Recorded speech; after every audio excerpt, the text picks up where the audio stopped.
పారిజాత నరసింహారెడ్డి గారికి, అదేవిధంగా భాస్కర్ అన్న గారికి, అదేవిధంగా జిల్లా అధ్యక్షులు హరివర్ధన్ రెడ్డి అన్న గారికి, మాజీ శాసనసభ్యులు శ్రీశైలం గౌడ్ గారికి, అదేవిధంగా మన మహిళా అధ్యక్షురాలు ఆర్ లక్ష్మి గారికి, మన ప్రధాన కార్యదర్శి నర్సారెడ్డి గోపతి రెడ్డి గారికి, అదేవిధంగా వేదికను అలంకరించిన పెద్దలందరికీ మరియు వేదిక ముందు ఉన్న కాంగ్రెస్ పార్టీకి పేరు పేరుగా ధన్యవాదాలు తెలియజేస్తున్నాను.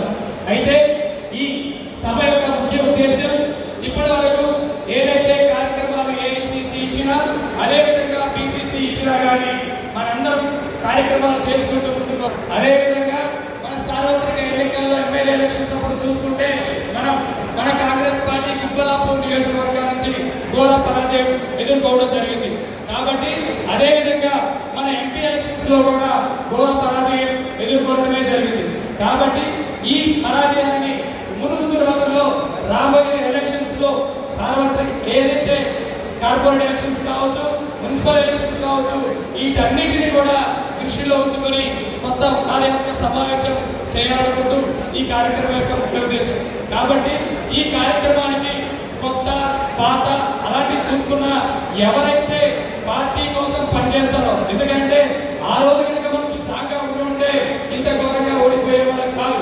కాబట్టి ఈ రోజు కొత్త పాత అనే తేడా లేకుండా నేనొక్కటే చేశాను, నేనే చేశాననే తేడా లేకుండా ప్రతి ఒక్కరిని కూడా ఎవరైతే కేపబిలిటీ ఉంటుంది, ఎవరైతే పార్టీ కోసం కష్టపడతారు, ఎవరైతే పార్టీ కోసం అహర్నిశలు కష్టపడతారని చెప్పేసి పెద్దలందరికీ కూడా తెలుసు. కాబట్టి వాళ్ళందరినీ కూడా దృష్టిలో పెట్టుకుని ఏదో షో చేయడము, ఏదో మనం ఫోటో దిగేసేసి అయిపోయిందని చెప్పే విధంగా కాకుండా ఎవరైతే ఇంటింటికి కార్యక్రమాలు తీసుకెళ్తారో, ఎవరైతే మన ఏఐసిసి కానీ తర్వాత పిసిసి కానీ లేదా బీజేపీ ప్రభుత్వము అపోజిషన్ లో ఉంది వాటిపైన ఏదైతే కార్యక్రమాలు చేపట్టాల్సి వచ్చిందో వీటన్నిటిని కూడా ప్రజల్లోకి ముందుకు తీసుకెళ్లే కార్యకర్తల్ని నాయకుల్ని గుర్తించేసేసి ఈ కార్యక్రమాన్ని ముందుకు తీసుకెళ్లాలని చెప్పి ఈ స్టేజ్ మీద పెద్దల్ని సవనీయంగా తెలియజేస్తున్నాను. Thank you.